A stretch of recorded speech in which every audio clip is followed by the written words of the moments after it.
enough, you're not killing the bacteria efficiently. Okay, so if you don't do enough for a long enough cycle, the bacteria is going to come back, it's going to rebreed, it's going to grow, you're going to have the same thing. But if you massively overdose and overtreat for a long period, the bacteria adapts to that and it becomes what we call resistant. Yeah. And then you start to have issues with your drugs not working. And that's one of the things that a lot of farmers are getting irritated about, especially, well, myself too, I would include myself in that. I cannot get some medications that I used to be able to buy over the counter. You can't get them anymore. They used to make some medicated feeds like for chickens and things like that. Yeah. We're not able to distribute those anymore without a veterinary referral, which I agree with, being in the vet field, because people, if you're standing there and you're kind of a general, maybe you just got chickens, you don't know anything about chickens, but you want to do the best that you think you can for those chickens, right? And if I'm looking at these 2 bags of food, and this bag of food says medicated, and this bag of food just says starter feed, yeah. What do I buy? Do I buy the medicated to prevent disease? Do I just buy the starter? What if they get sick? Should I have bought that? And so what happens is most people were purchasing the medicated feed, which has Albon and stuff in it to prevent coccidia. And now we have a resistance to that medication because it was overfed and overused in animals that didn't need it. And so that's kind of what's happened with things like penicillin, ampicillin, tetracyclines. They've been available over the counter at feed stores. And, that has been a really good thing, because if you're a practical, frugal rancher, farmer, you don't have a vet close to you. Like if you live out in, I don't know, Rush Springs or, somewhere and your vet's closed or whatever, if you have a bottle of antibiotic and you can treat that and then call the vet later and say, this is what I've done, that's what that was designed to do. But then you kind of have the group of people who are like, I don't want to pay $20 for the vet to come out and tell me what antibiotic to use, so I'm just going to hit them with 5 antibiotics and something will work or they'll die, okay? Mm-hmm. And sometimes it works and sometimes they die. But now what we've done is we have overused 5 antibiotics and we've thrown that in that ecosystem, and now that bacteria says, oh, I know all of you, hello friends. And then what happens is the spiral continues where drug companies have to make a new antibiotic. It's highly expensive, and now farmers and everybody complains because they're having to pay $200 a bottle instead of $20 a bottle, but we overused the $20 a bottle stuff. And so it's a very gray area. Pharmacy, feed directives, medications in animals, man, it is a gray area. I am also one, I have enough knowledge to be dangerous. I can treat many things in my own animals, and I will contact my doctor and be like, hey, here's this picture, when you have time, what do you think about it, But I have a lot of life experience, and I have a lot of medications, and I have, so I'm kind of one of those not very good patients. Like I'm the one that's like, I took that already because I had it, and my doctor's like, well, okay, let's go 3 more days, and she'll prescribe me something. So, I'm preaching to myself because I am that person that has whatever medication in the cabinet, or I may treat that wound at home, but I feel like I have a decent handle and I know when to go to the doctor on those things. Not everybody has great decision-making skills on those things. Sarah, not what I say hi to you.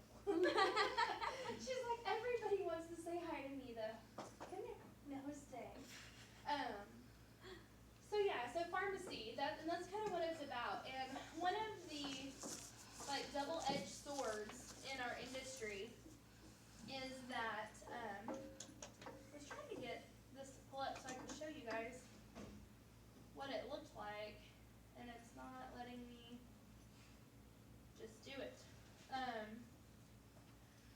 So, let's try this.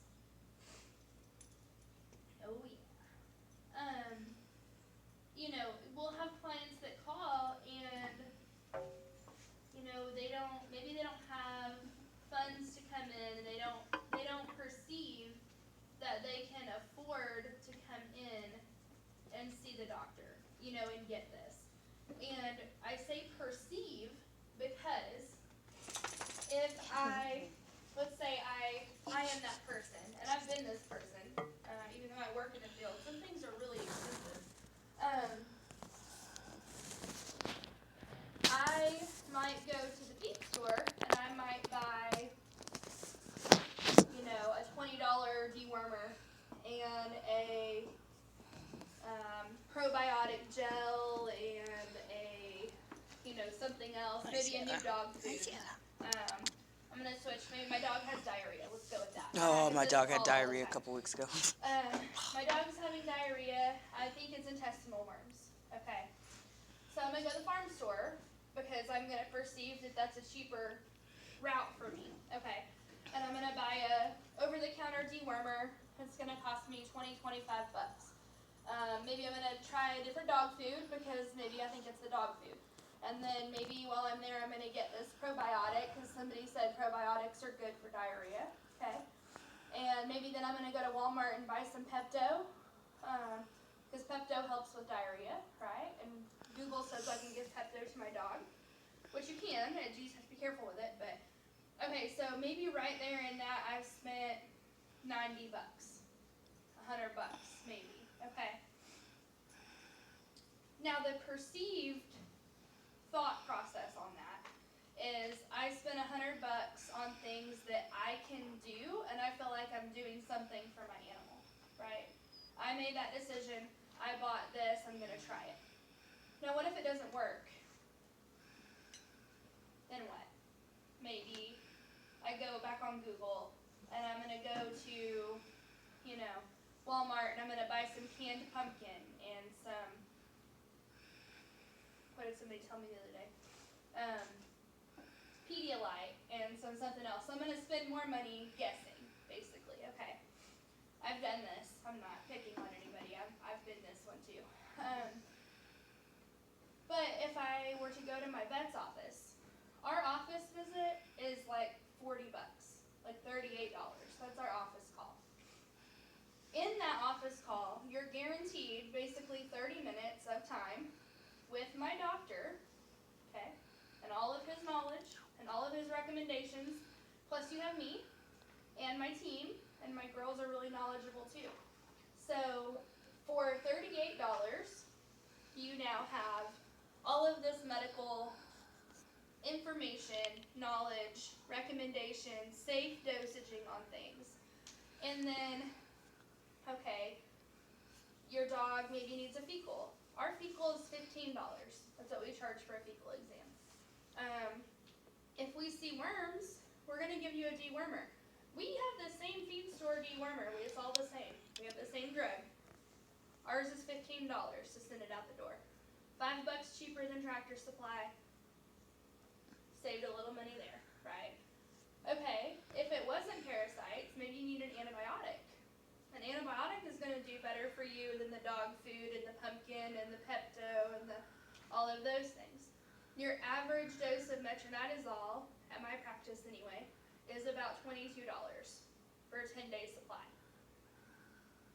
About the same cost, most likely going to have a better outcome.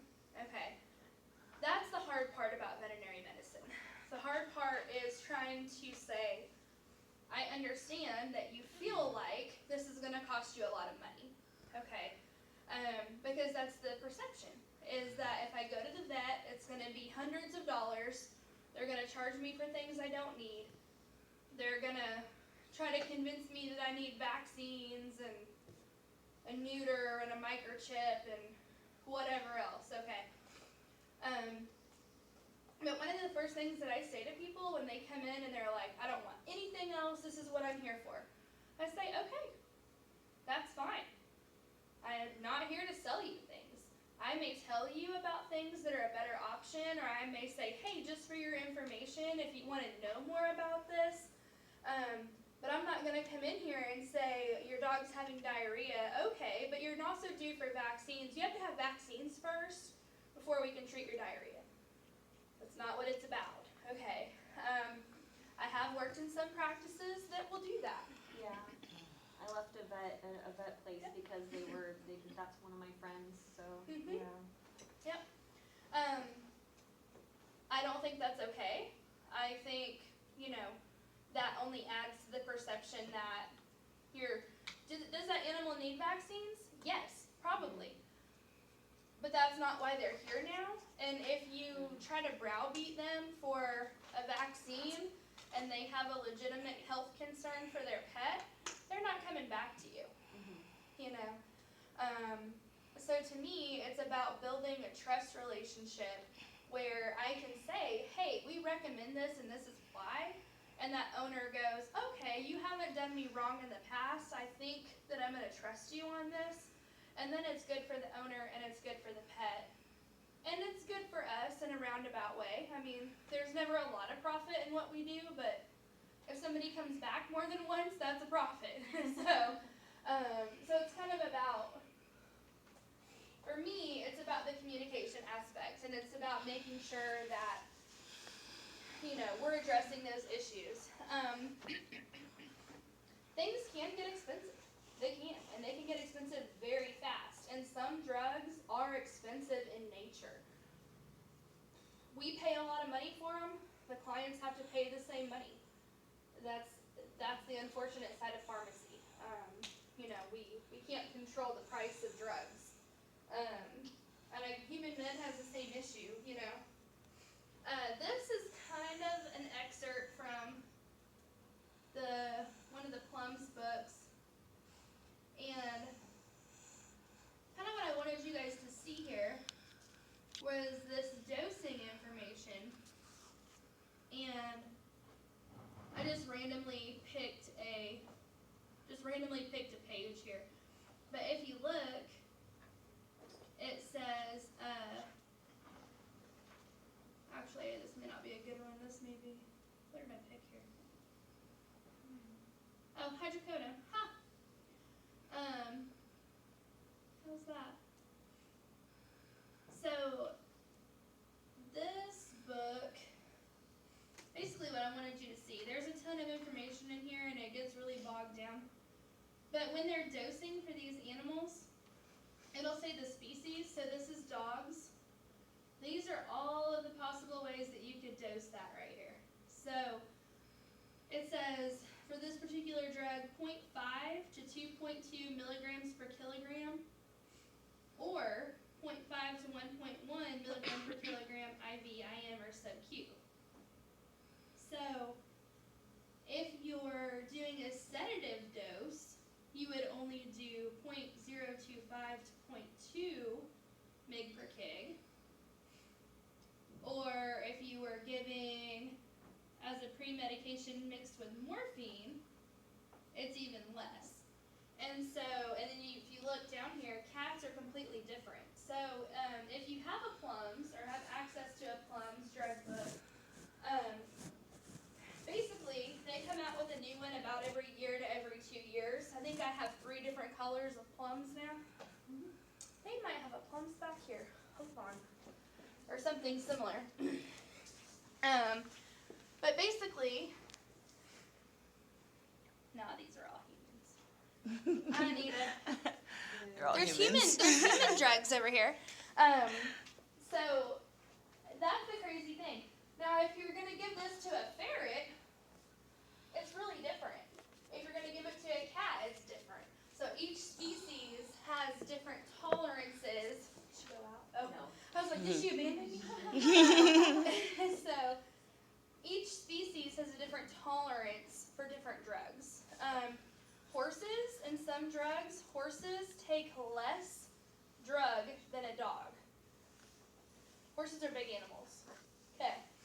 And they're very sensitive, and for some medications, they will take less milligrams than Sarah. Okay. so you have to know that about different species, and the plums is a really good way to do that. Blue Pearl, I think it's Blue Pearl, has a free reference for vets. Let me see if it'll pull it up here.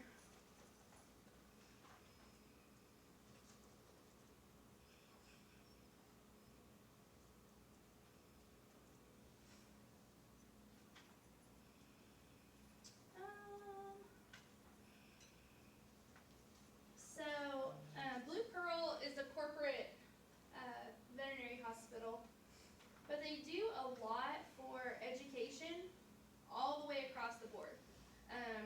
All the way down, reception, assistants, kennel technicians. They try to provide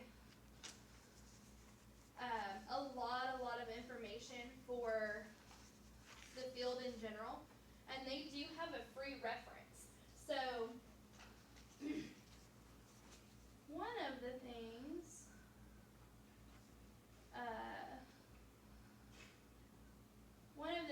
that I like about them is that they have a medical library, and they have a lot of good information on different diseases and things like that as well. And I'll use some of this to give out to clients over different diseases or conditions.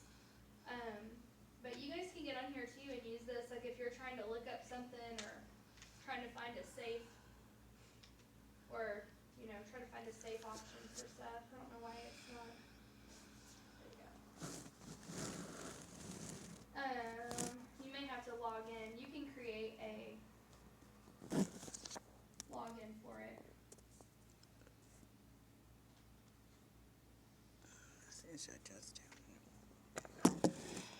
I'll have to try to bring my book next time, but that's not gonna let me pull it up without a login. But as a vet, if you guys work for a vet or a rescue, you can create a portal login, and you can have access to all of that information. A lot of it is free. Some of it they do restrict because they want to make sure that you are a medical professional. I don't know why the internet's taking so long, but anyway, do you guys have questions on that, on the math? Everybody does math a little bit differently. One of my students taught me one time how to do like this T-square math, where they make like a T, looks like a plus sign, and they put things in the boxes. I was lost. Did not know how to do that. Still don't know how to do that. They did it. It was like, they called it a T-square algebraic equation. I don't do that. I do it like in the book. I do it longhand, so I'm like, okay, here's the weight of my dog. Now I'm going to turn that into kilograms, and then I'm going to turn it into this. And I do a lot of that in my head, and I do it fast, but if I write it out, it looks exactly like your example in the textbook. That's how I teach it. That's how I understand it. I have seen a dozen ways to do math on paper, and if it works for you, that's the important thing. So if anybody is a T-square person, they do have some YouTube videos on how to do dosage calculations with a T-square. That's not my foray. I'm not in on that. But it's pretty cool to watch different ways to do math problems. I do it longhand just like in the book. That's how my brain works. That's how I calculate it on the calculator. And then the last part of that was the controlled drug logs and rules. That is also in here. They kind of made it really short and sweet for your guys' book. And basically, it's on page 212.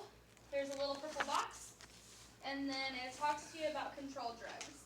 So, anything that is controlled drug is basically what that means is it has a high rate of abuse. Okay, it can be used in a way that is not approved when that drug was created. They call it schedules. They'll schedule it from 1 to 5. And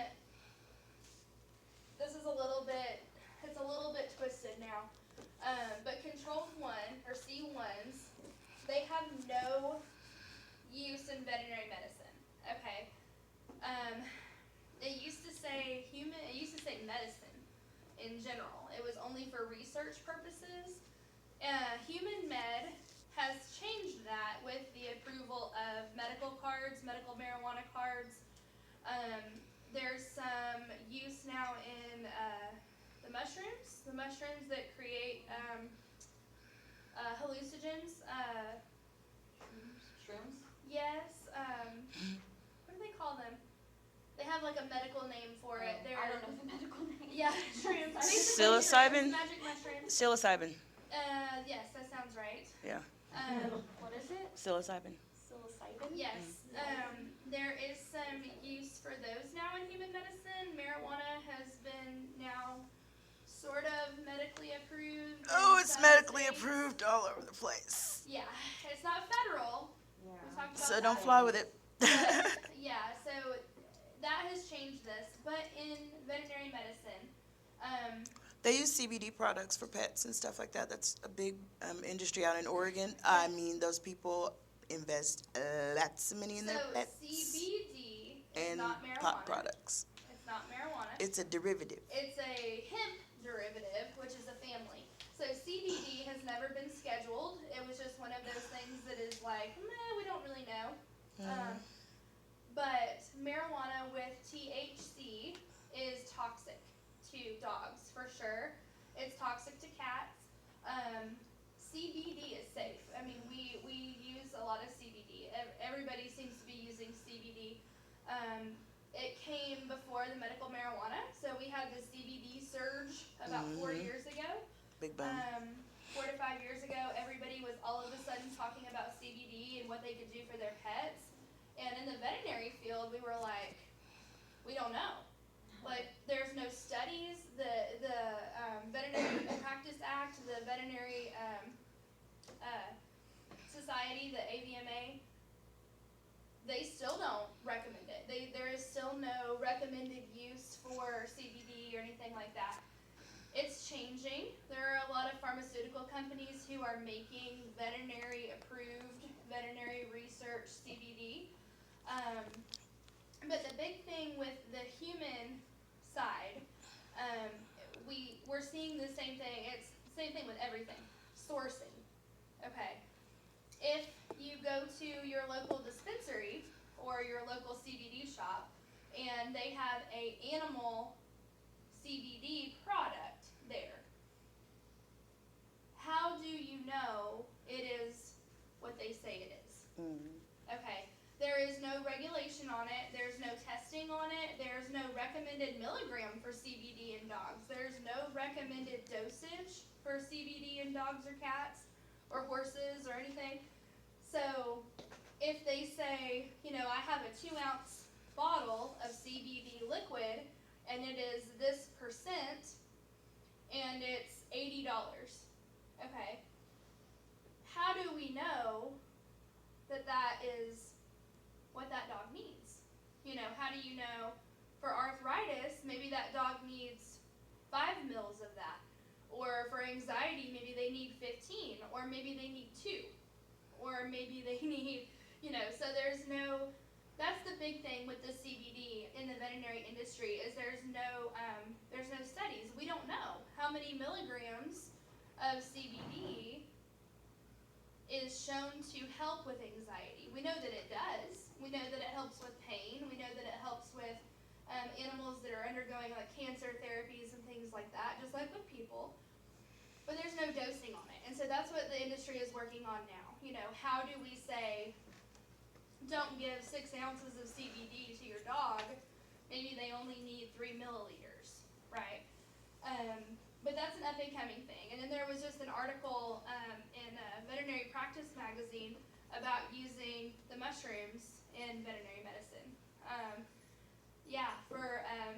For some anxiety cases and stuff and neurotic behaviors in cats. So who knows? Magic mushrooms for your kitties. Awesome. We're gonna have a lot of cats staring at colors like, ooh. So it's ever changing, okay. But controlled, that's what controlled means. So Schedule 1 is gonna be things like heroin. It used to be marijuana. It used to be cocaine. It used to be the mushrooms, all of those used to be a Schedule 1. There was no purpose documented for medicine to have any of those things within your everyday practice. They were research-based only. Schedule 2s, there are quite a lot of clinics that will carry Schedule 2s. I do not. I don't want to do the paperwork. So we do not carry anything with a Schedule 2. So the Schedule 2s that they list are pentobarbital, morphine, hydromorphones, fentanyls, and oxymorphones. Hey, honey. Actually, just kidding. I do have pentobarbital. They changed the euthanasia class. So pentobarbital is euthanasia solution. So I do have a Schedule 2. But a lot of practices will have fentanyl. Fentanyl has become very popular in veterinary medicine, especially for orthopedic procedures. So we'll have, orthopedics or really invasive surgeries, and we've done fentanyl patches. I've had patients come to the clinic from up in the city, and they have been shaved with a fentanyl patch on. So fentanyl's pretty popular. The hydromorphone is pretty popular. The common ones that we use that you're going to see in most practices, ketamine, they're Schedule 3s and 4s. So ketamine, buprenorphine, tilazol, hydrocodone, I have all of those. Schedule 4s, phenobarbital, diazepam, and butorphanol. I have butorphanol. We only use controlled substances in-house. I do not script controlled substance out. There are a whole lot of pharmacy laws that have changed this year over narcotics and prescriptions of narcotics. If it's something that is going home with an owner or a pet, they have to go get that at the local pharmacy. We write them a paper script. We do it's called PMP, prescription monitoring, and we make sure that they don't have any warnings or anything against the owner. And then, excuse me, we will write them a prescription. They can go down the road to Walgreens, wherever, and fill that. And that is on that pharmacy on how they record and report that. The other thing is it reduces our risk to having things stolen, break-ins and things like that in our building. We don't keep any narcotics in hospital. What I do keep in hospital is for surgery, and it's in a 3-lock system. You can try to get into it, but it's going to take you a while. What's she doing? Did she roll over? She gave me her paw and She says, boom. You need the love, Sarah. Are you having a rough day? You do not get snacks. No, quit begging, Sarah. Come here. Oh, Jay has a meat stick. That's why. I just need the snacks. So that's kind of the lowdown on control. Now, each drug that we have, so for example, I have euthanasia solution. We have a recording logbook, okay, and it's basically just this little paper book. It has lines in it, and every time that product is used or reordered, it has to be logged. And so basically what that looks like is I'll have a patient name, a species, a date, an amount, and then it has a running ledger like a checkbook, okay? So every time, like I pull up 3 mils of euthanasia solution, I give that to a pet, it is logged in that book, and we keep a running tally down the side of how much. If I order a new bottle, I get that bottle of 100 mils in, it's added to my log, just like a checkbook. Anybody keep a checkbook? That's maybe an outdated example. Okay. Okay. Every time I say that, I've got like 3 people. They're like, "Oh yeah, those things suck," and then I've got people who are like, "I don't do anything with that. It's all online. I don't write things down anymore." So basically, you add and subtract your totals in a running column, and then you know what's on hand. Those logbooks can be asked for by your vet board. If the DEA ever has questions about what's being ordered, dispensed, anything like that, those logbooks can be audited. You can be audited what's being sold, what you're ordering, what's coming in. And so part of my job as the manager and my doctor, it's actually his license is on the line, so he will actually oversee most of the logging. We kind of work as a team on that. So we log the paper logs. We have a running order, like from our warehouses where we get our supplies. So they will tell us every year how many, bottles of whatever we've ordered. And if those things don't match, if there's discrepancies, that's a really big deal. So we can be cited for that. My doctor's license can be called under review for things like that. And it's kind of a big deal within the field because narcotics abuse is it's a very significant thing in our field. We have had many veterinarians that have been disciplined or lost their licenses and things for abusing drugs, controlled drugs. That kind of goes hand in hand with what we talked about last week with all of the suicide preventions and mental health discussions and things like that. So that's part of our monitoring system with controlled drugs. We have to do a check-in, check-out system. When I do like my quarterly reviews or my annual reviews for narcotics that we've used in the hospital, it's a 2-signature process. So myself and somebody else in the hospital goes through it. If our numbers are different, we figure out why. And so it's a 2-person count. And that way no one person, and it's random. Like last year I don't even think I did it. I think it was my doctor and one of my assistants. But it's random. It's never the same 2 people.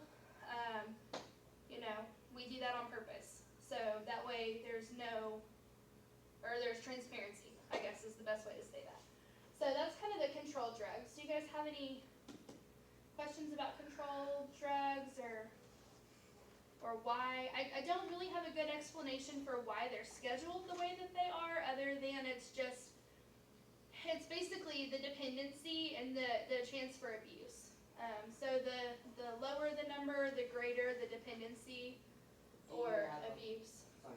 Go ahead. We have a lot of people come in trying to get the controlled substance for themselves using the animals. And Yeah.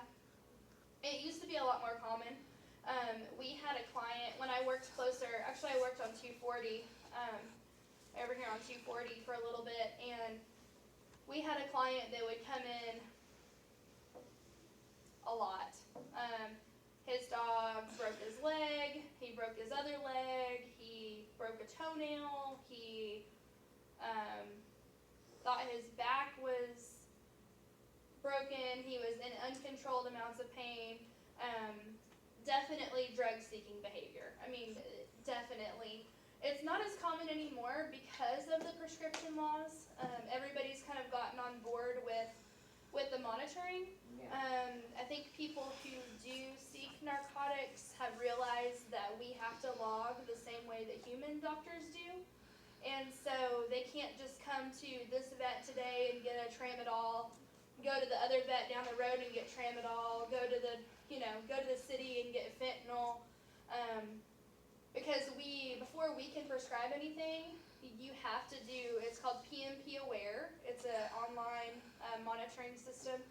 You have to put in the owner's name, address, driver's license, date of birth, and you search for them. And if they have so many prescriptions, even for themselves, this is where it gets a little tricky, because if you're prescribing for an animal, and say the owner is on phenobarbital for seizures, okay, and the dog has seizures, okay, you can only have so many hits of controlled substance on your PMP before you're flagged. And so if you have a dog on it and the owner is on it, then it has to show that, there can't be, 2 different veterinarians prescribing it or 3 different doctors prescribing it.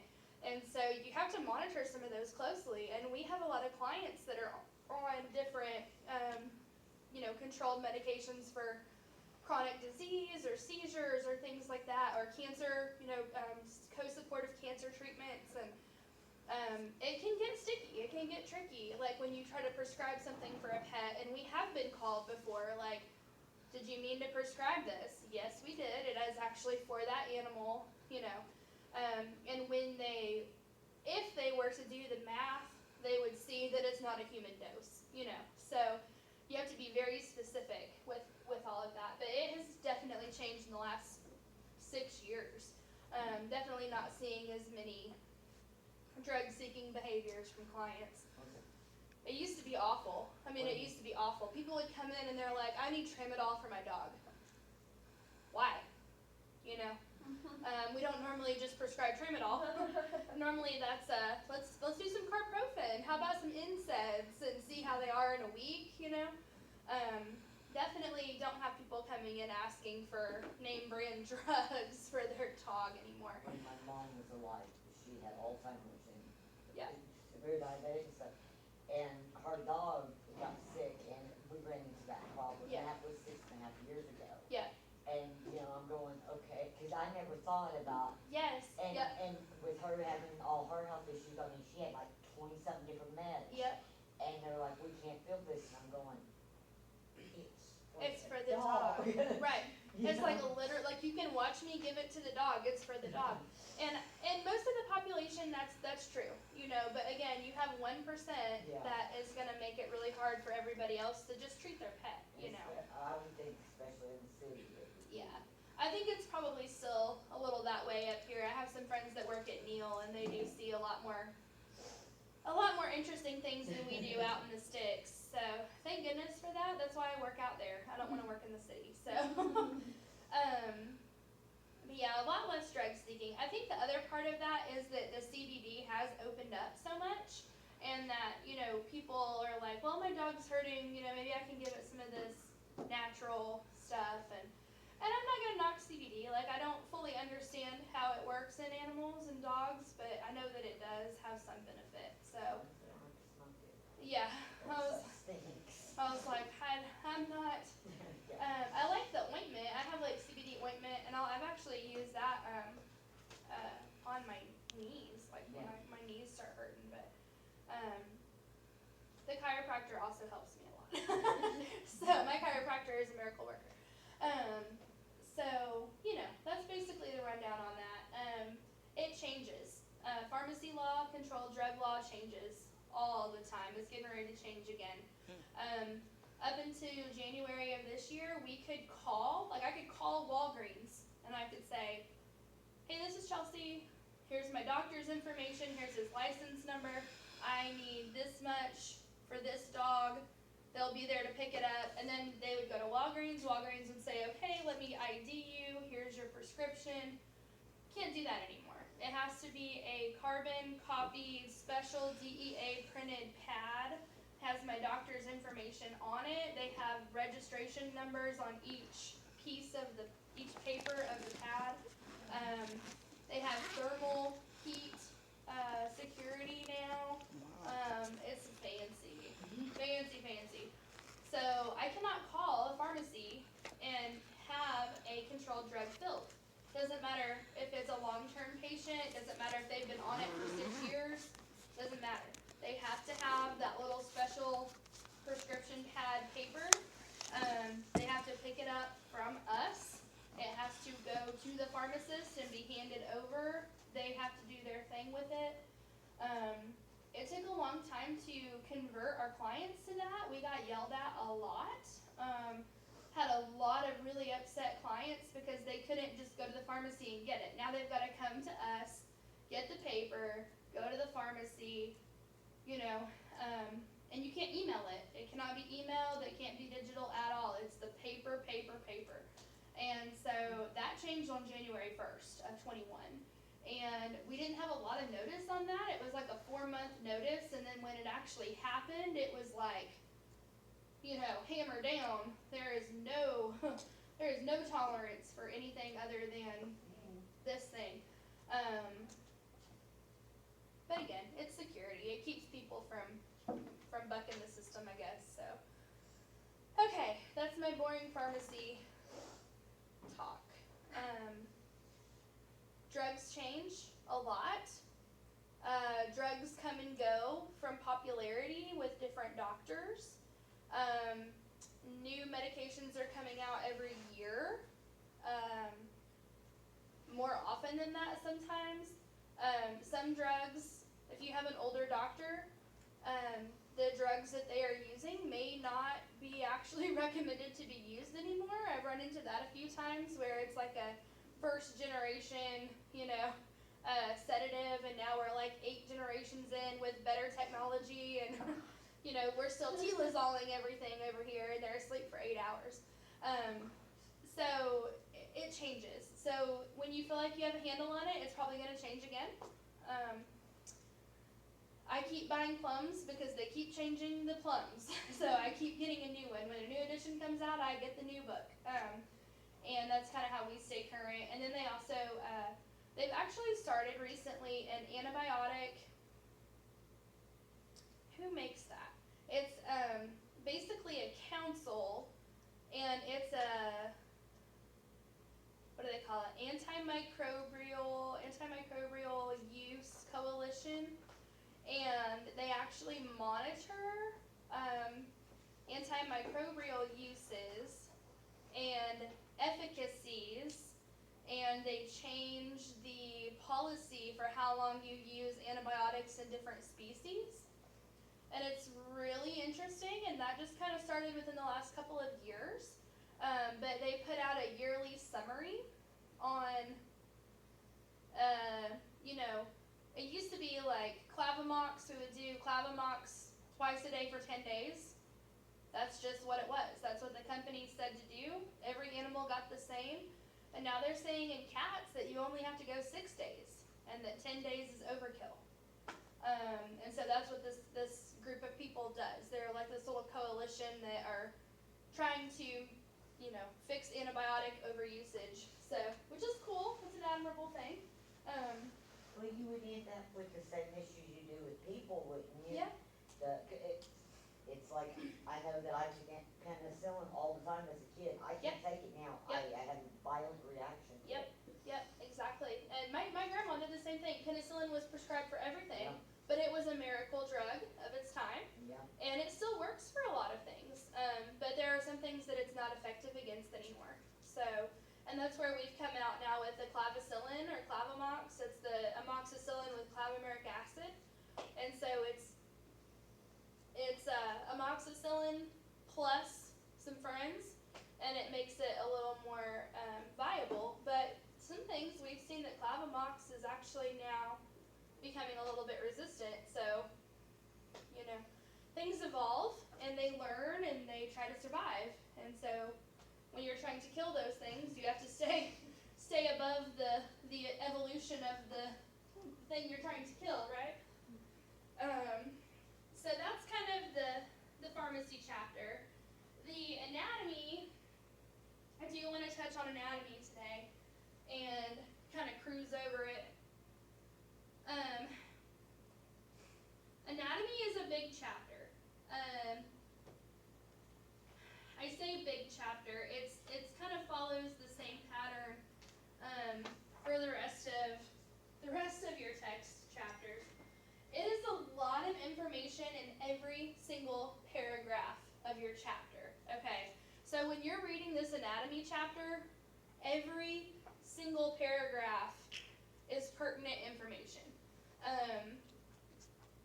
When I took anatomy in school, this chapter 7 was basically an entire book, and I did anatomy over a year. It was 2 semesters of anatomy. So again, touch into it, continue to learn. This is like a very quick overview, very information dense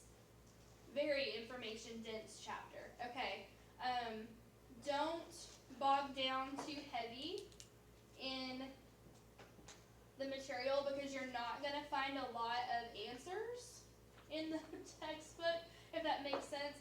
So if you read something and you're like, I wonder why it does that, you're not going to find it here because this is a super abridged anatomy chapter. You basically have 20 pages of a whole body system. Okay, which is good. It gives you and the understanding of the whole body. But if you are kind of a nerd and you want to dig into that, I would recommend getting like an anatomy book, like a full book that breaks each body section down as a chapter. And then you can really delve into it and get a lot better information from that. So, everybody's had biology on a level, right? Like cellular biology, we know muscle, bone, skin, tendon, feel comfortable about those structures? Okay. That's kind of the first part of your chapter. I do have bones. So, I haven't showed you guys the bones, have I? No. Or did I? Okay. So these are real animal bones. Check that out. Okay. They are Excited about this. She's like, I want to get am in. into it, I- man. Let's She's go. like, I am in this anatomy thing. Okay, so I over clarify that because I did not clarify that well one time, and I had a student who religious belief was not okay to touch remains, and so Religion is that? I didn't ask a lot of questions, but they couldn't touch bones or like remains from things that had passed away. And they were in veterinary. Right. I mean, I can't judge, but I did not specify, and I was passing the little skull bones around, and then I was like, oh yeah, and this was a real cat, and she was like, ah, and I was like, oh god. So I learned too as I have grown. Okay, but this is in this box. This is the skeleton of an average sized cat, and you guys are welcome to touch it. You can move your seat. I don't even care. Like you can come up here. You can run up there. Yes, you may run forward. Oh, Things we've done in the past with these guys, I mean, you can put them together like a puzzle, okay? We did glue, this is the sternum of a cat. We did glue these together because otherwise you would lose them. But like this is a little kitty skull, like that's a little cat skull. Oh, kind of cute. There is the little teeth. Sorry, I'm weird. I'm No. sorry. Have you been to Skulls Unlimited? Have you been over to? No, I Oh my wanted to, God, though. you need to go. Yeah. You have zero excuses. You must go. This is where these came from. So we actually bought these skeletons from Skulls Unlimited over here. They're just off of Air Depot, and they have a museum. It's the Osteology Museum. That's where I wanted to go, was the museum, and I never did. Yes, they're open again. So yes, go. But this is like a puzzle. These are Did feet. you label it or did it come labeled? No, we labeled it. One of the classes we actually did a puzzle, and we made it like a puzzle. These are the ribs. These are kitty rib bones. They're threaded together there.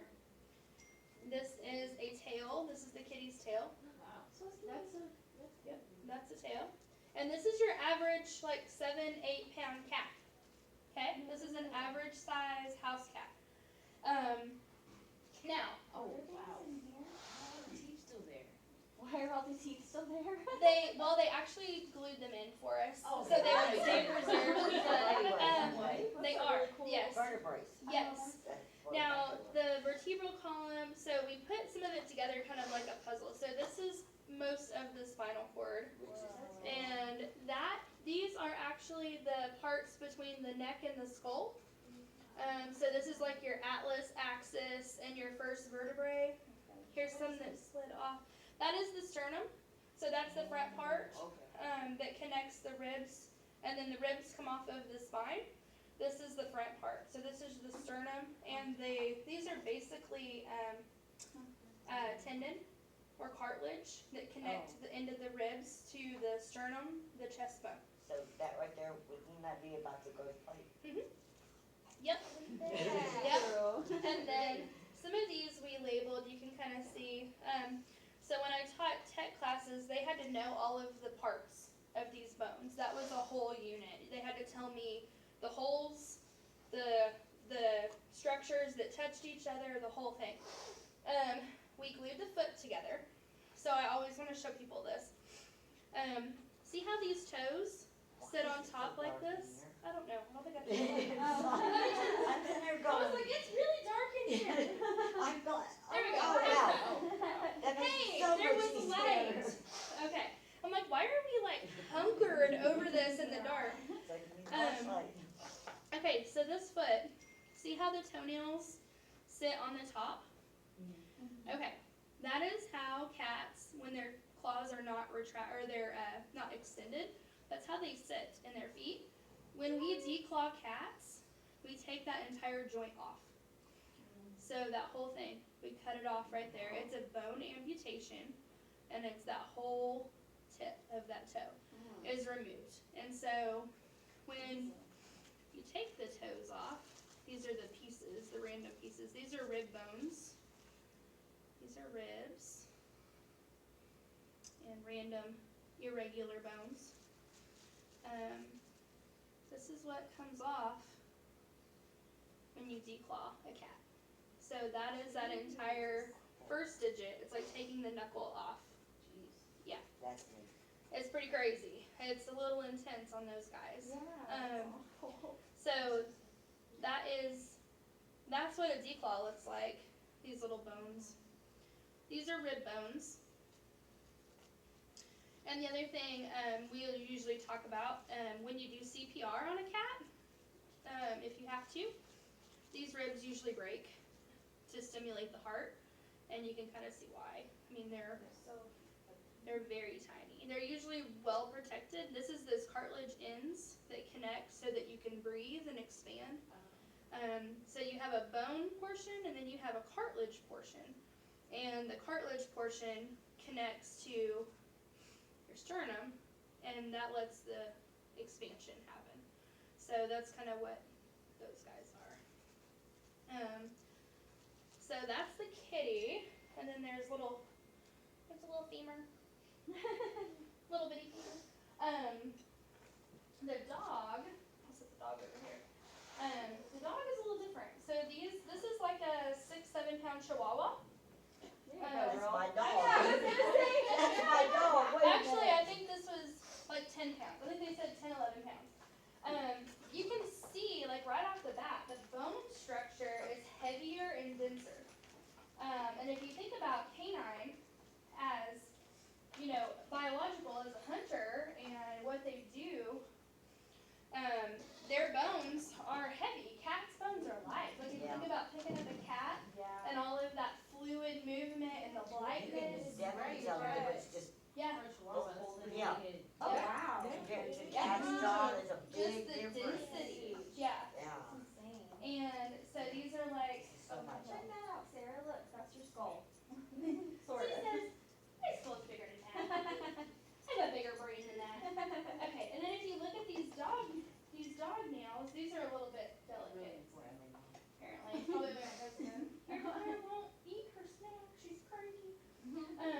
Okay, so this is a dog toenail, okay? So see how it has the cap over the whole nail? Cats have that too, but theirs retracts under, and so it doesn't dry out. Now they actually have a bony component. Dogs have that bony component too, but they have the cover over the top where the cats don't. And their bony attachment is a lot smaller. It's not as long as a cat's. So that's like a toenail on this guy. And the keratin, the nail covering, is a living tissue. So when they die, that's why it looks yellow. It's dead keratin. And horns will turn the same color, like when a cow dies or you get that keratin covering that becomes yellow. I can bring you one. I was gonna say, Goat, Yeah. goat, cow, Cows. horse. I had a horse skull at one point, and then it got severely broken. I would love to have those things. If we can grow the program bigger, they'd probably buy them for me. I brought these with me. When I taught at Heritage, when Heritage closed, they were like, anything that's yours, remove it from the building, you have like 3 hours, essentially. And I'm like, anybody claiming this stuff? Because if you're not claiming claiming it, I'm claiming it, and I'm taking it home. And I got and I'm like, I don't know what I'm gonna do with it, but I'm gonna take it home, and it's set in a box until I came here, and then I was like, yep. What is this? This is the scapula, so this is the shoulder blade, and so this is the femur, here's the humerus. So here's a little humerus. So this guy, on a dog, this sits like this, and there is cartilage, thick cartilage in there, and this actually moves off of the shoulder blade, right? So the dog's shoulder is fixed, and you guys know how cats like do all this crazy crap and all of that. Their scapula does not attach to their humerus. Where's my little kitty humerus at? There you are. So if you look at this guy, she's so lovely. So if you look at the difference, this is a cat humerus. See how there's not really a socket in there? And so you look at that dog humerus, see how developed that is? Or the socket there? And then that's it. Or a different humerus right there. So if you look at the condyle on this guy, that like obviously it's in there all the time. Now this one touches it, but this scapula is free floating. And so it does not attach to any other bone in the top of the thorax. So no ribs, no nothing. This guy is only attached by muscle. You missing all the good stuff. You missing all the good stuff. You're recording, aren't you? Oh, you're recording this. I saw She's it. recording us. We're on camera. So a cat, they can move their front legs almost completely, totally backwards and use their leg function. If you guys watch a cheetah run, when they run and they throw their whole shoulders, this scapula free floats, which allows them to move like that and to catch, grab, and hang and drag prey down. And that's why cats are so efficient as hunters, because their scapula free floats and they're not locked in a position. Is that part of the reason why they can almost always land on their feet? Yes, they rotate, yeah. Yes, and bone density too. I mean, if you're comparing, scapula to scapula here, don't mix up my bones, Chelsea. If you're comparing scapula to scapula, like if you look at this, you can see through it. Yeah. Like you can see light through that. This is the dog. There's no see-through. Okay. And for a 2-pound body weight difference, that's a big density difference in bone structure. So, that little guy's paper thin, and They're still evil. they're still evil. Yes. But if you ask Sarah to jump at something and grab it with her front legs and try to bring it down or hang, she would dislocate or break her shoulders. They would break and fracture. When you look at livestock animals like cattle and horses or pigs, those shoulder blades, essentially these scapula, they are almost totally fixed to the thorax. And so you have movement, but you don't have the ability to isolate or very independently move You don't one have or the the other. brain.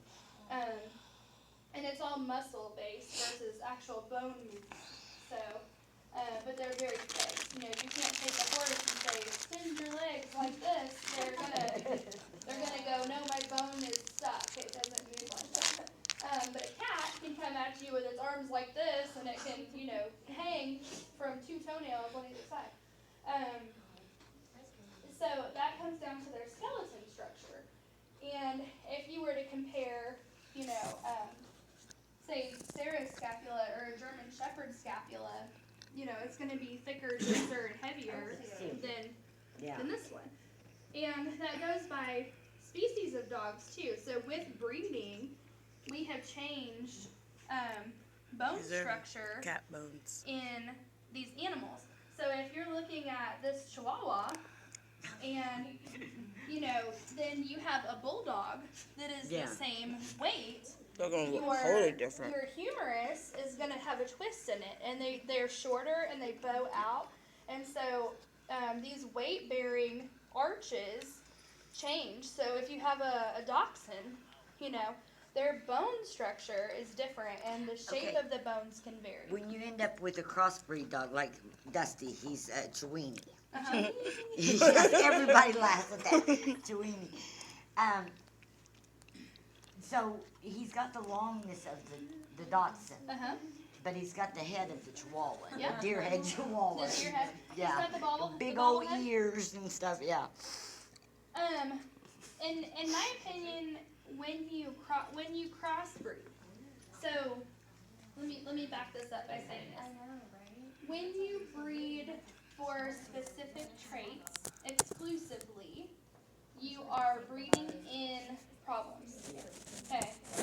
And so if I only want a dog that looks exactly like Sarah, black the coat, same size, same everything, and I'm only breeding for that characteristic, you start creating recessive. Okay, so that's Hip how dysplasias. dysplasias, yeah, German Shepherd dysplasias, cancers in boxers, joint dysplasias, teeth issues, The nose thing. the brachycephalic syndrome.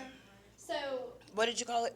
brachycephalic syndrome. Brachycephalic syndrome. Is that where their nostrils are flat and they can't breathe? So this dog has a normal nasal passage for its size. Okay. So when you look at the skull, this would be the nose out here, and then this is all sinuses, and you see how the teeth are evenly spaced, and everything has room, so nothing is the other way. The cat's not a good example because they're perfect. They're perfect. They're always on. He does, Thank you. When you look at little dogs like French bulldogs or Boston Terriers or Shih Tzus, when you open their mouth, some of these molars will actually be turned sideways, and that's because the bone. Inverted. Yep, they're. And I have a cousin who she actually went to dental assistant school. Oh, sweet. So I learned a lot of dental terms from her, like crowding and inversion and Yeah. dentin. Yes, There's a the dentin in dentin, their teeth. the enamel, yep. Yeah, the enamel and stuff like that. So when you're looking at Sarah's nasal passage and jawbone is correct for her size of dog. Okay. Cause Sarah's perfect. Because Sarah's perfect. Sarah's perfect. Where is she? Oh, she's hiding. Okay, but if this dog were brachycephalic, its nose would stop right here. Oh, really? So Oh, it would have like a put. Like it would have a do. pug nose or a pug face. So if you take off the last 2 inches of this dog's jawbone and you put the same amount of teeth on that jaw, Then you have crowding and. you have rotation, crowding, a lot of issues that happen. But that's essentially what brachycephalic syndrome is. Or breathe and they can like. And their tongues hang out. They snort. They have a very short sinus, so now they're not able to filter air and to filter out pathogens and allergies and things like that. So if you look up in that nose, up in that sinus, you see all those crinkly, swirly. Those are the, what do they call it? Not villi. What is it called? They are isn't that cool? They're actually called turbines. Really? Turbines. I'm gonna say it all redneck. Turbine. Turbines. Okay. Or like an air, like a turbine. What or is a- this? turbine. Okay. Yeah, turbine. Turbine. Don't country it. Wrong state. So, in pigs, they actually look like a spiral, and they have such a developed nose that they can pick out scents. Then why do they snort? Brachycephalic dogs don't have the same system. I'm talking It's about gone. pigs. Oh, that's just a pig noise. That's just a pig noise. That's how they talk, and they also scream. Don't let them Oh, fool no. you. They scream Yeah. like Yeah. I've never heard a pig scream. oh, Yeah. it's scary at first. You're like, ah. Oh, that's so Yes. Let a Doberman get a hold of one and go ahead. It's like frosty. It's like frosty purple. Yes, yes. I want to try something different. Like Her her hair. Oh, She has like that sorry. frosty. It's like slightly purple, and I didn't notice it. Yeah, until right, I sorry, saw it. yes. We were sitting in the dark, and then we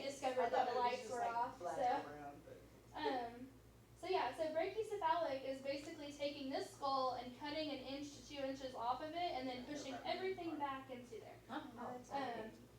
So, you know, what you develop with that, you develop sinus issues, you develop eyeball issues, because now their eyeballs have less space and they bulge, and now they have big bug eyes, and then they have really crowded teeth. They don't have the filtration and scent system, so a lot of times they're not as capable of distinguishing different smells, like you would think they should. So I can't smell between poop and food, kind of, sometimes? Sometimes. Sometimes they're snotty, like sometimes they just have mucus and snot and eye discharge, and I mean there's a lot of things that we've created with that. On the other side of this, you can have, what is it? What's my other one? It's too long. Does it have a name? Is it in here? I lost it. Megala.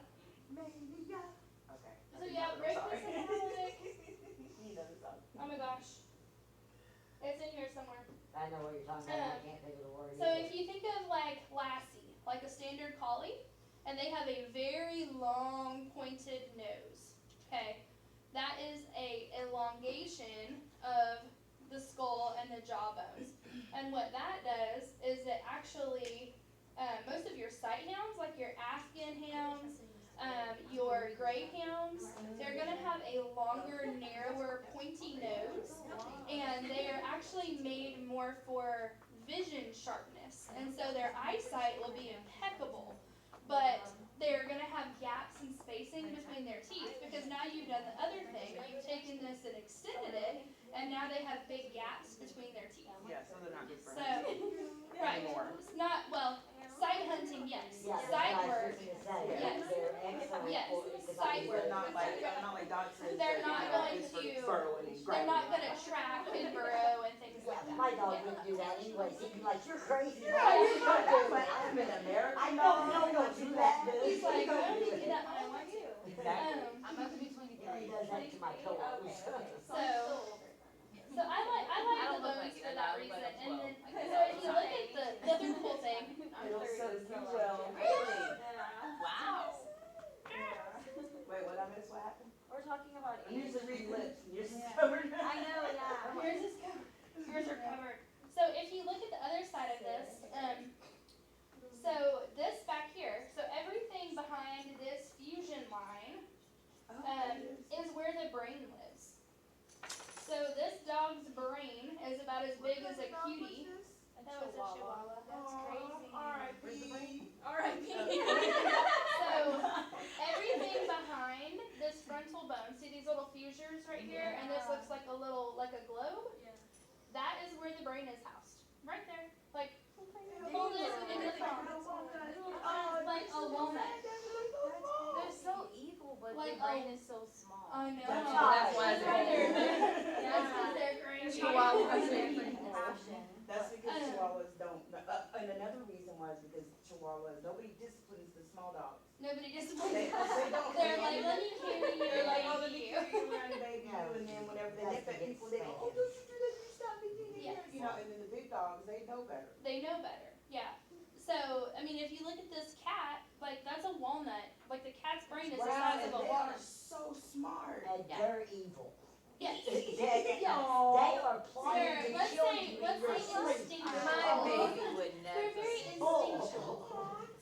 But But, I am definitely allergic to My cats, Frank and G everywhere I was- go, if there is a cat, those things hunt me down, and Yeah, all what, I feel like they're smart and they know. I had a cat, how old was this cat? My son I has don't 5 know cats. that. Oh, wow. Probably And they not, always like, stay together, decrepit, except when I come because to they visit. Oh, yeah, they know. well, they And then clean I'll them, be and it's on all the bleached and downstairs cleaned, asleep, and they and I'll glue wake the up teeth to in and 5 everything. cats on me and So- knocking them to But like, I know brains. she doesn't like cleaning. So that way they don't fall out, because otherwise, like, as they die, they're held in place by tendon, and so when the tendon decays, the teeth just pop out, Oh, yeah. one of them. So these are actually glued in place. Because the way the stairs goes, but it the goes other halfway thing down and to it check turns. out on And this, the cat will sit so there, and when I cats go are to such, step up on the stairs, she'll jump on my head. Yeah. This Every is- time, wow. every time, and my son's flat. Yay, it didn't. All right. perfect, okay. So the other thing, You know what? I'm Yeah. not missing. so, My son says, you're going even if it goes off. No, wait, this is the cat's Recording place. lecture. that's a cat, yes, that's the claws cat are foot. curled up. Yes, that's the cat foot. We were, No, wait a minute. No, this is the, Wait, This little yes, doggy this foot. is cat, sorry. Sorry, that was from previous. We were What, is probably this the back comparing and leg? it got left in there. That's big. That's the back leg of a cat, and this is the front leg of a cat. Okay, this is the back leg of the Um, cat. Okay, so the other thing, look at the eyeball orientation between these.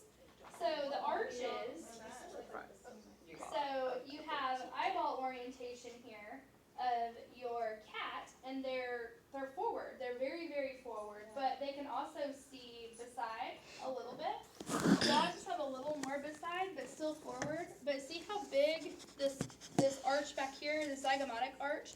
That's kind of what houses the ear. And see how little the cats are? So, so cats are really adept hunters. They actually have like very amazing night vision and things like that. And they associate that with the size of the orbital and all of the different muscles and things that make up the cat's eye. They have different structures than dogs do. And so dogs have a more fixed eyesight, and they're usually more forward. They don't really see what's going on behind them, okay? The cats can kind of have Cats that can kind of periphery. have radiate, yep. That's and- cool. So, cats' ears will also turn multiple directions, where dogs kind of, their ears don't really move. Like, they'll come up and down, and they'll kind of pin them backwards a little bit and stuff, but they can't really, like, turn and twitch their ear like a cat can. If you're looking at a horse skull, a horse or cow or goat, their eyes are almost totally lateral. They're on the side of their head. And so that changes hearing, it changes vision, it changes all of those things. And then if you look at like the sinus cavities, Where's it going? Oh, she said snacks! Oh my gosh. No snacks, you beggar.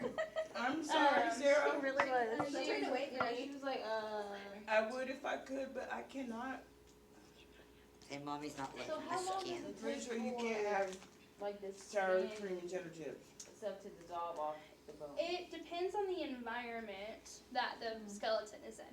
So if you took an animal and you killed it and you put it in Oklahoma, okay, we're humid, we have hot weather, you also have various outside influences like scavengers, coyotes, buzzards, things like that. If you wanted to just have a controlled environment and just see how long it took, it would depend on fungus and bacteria in the soil if you had soil. But decay can take various amounts of time.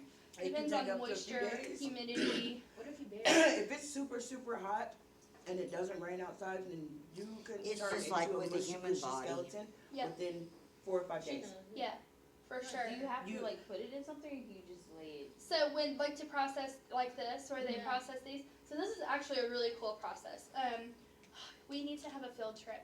Okay, we yay! Who's driving? So at Skulls Unlimited, it's the Osteology Museum. It's off of Air Depot. Okay. Just let me know, I'll meet Like, you just there. like we're coming right now. There's gonna be 8 of us.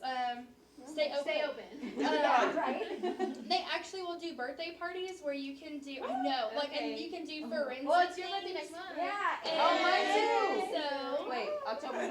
November. November what? November 18th. On 21st. Oh, you guys are Scorpio? right Yes, there absolutely. together. We can say it's our birthday. Yeah. So, We could, we really could. I'll bring cupcakes. So I'll bring cupcakes. I like cupcakes.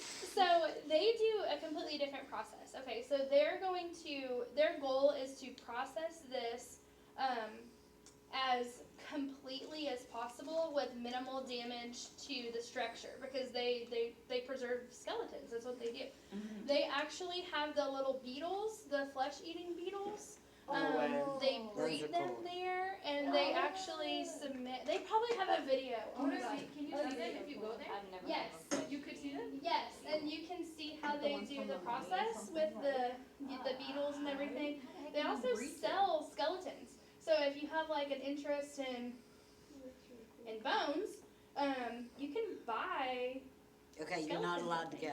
We have a really cool There gift wouldn't be shop. any room for us to come back. But basically what they would do, they preserve skeletons for science. They'll do it for individuals. Like they've done people, which is weird. No, like but- oh, I went to families see the bodies exhibit in Florida one time, and you guys, it's It was here in Oklahoma City for a while. At the, Did you yeah, see it? I did. Yeah. Have you seen it? Do you know what I'm talking about? Like if people T, you know what I'm talking I about? know what you're talking about, yeah. It but I was- haven't seen it. Something else. They could give it. You could donate it. Oh, is that where they say donate to a museum? Yep. Oh, okay. Yeah, Donate and to you can be science. donated to science. They will take private. Like you can take your dog and have your dog done like this, and they'll put it on a mount, and they give you the skeleton of your dog back. Like Cool. It's Taxidermy. like whatever. Yeah, Yeah, no, you're You put it have on the yourself coffee table. taxidermy. What would you do with it? Yeah. No, but they Well, I mean, they if you're preserve gonna, that, if you and end so up they do a becoming lot a of vet work or for working in a museums and zoos. veterinarian, But they have the you beetles. could I have it forget on what they're called. display. But what they'll do Yeah, is they'll somebody take it and then they Yeah. submerse it into the media where the beetles live, and then the beetles. Well, it's not much Really? better They than, eat it. you know, They having clean somebody it. cremated They and have a setting really them cool on the place. mantle. I'd rather do that. Sarah, I need my foot back. Sarah said, That's- I don't think so. She's mad at me now. She's like, She's like, you didn't give me no snacks. Well, it's like my Sorry. mom's cremated and she's in the bottom of the closet. Ruffled. oh, I forgot you were. You don't have any treats?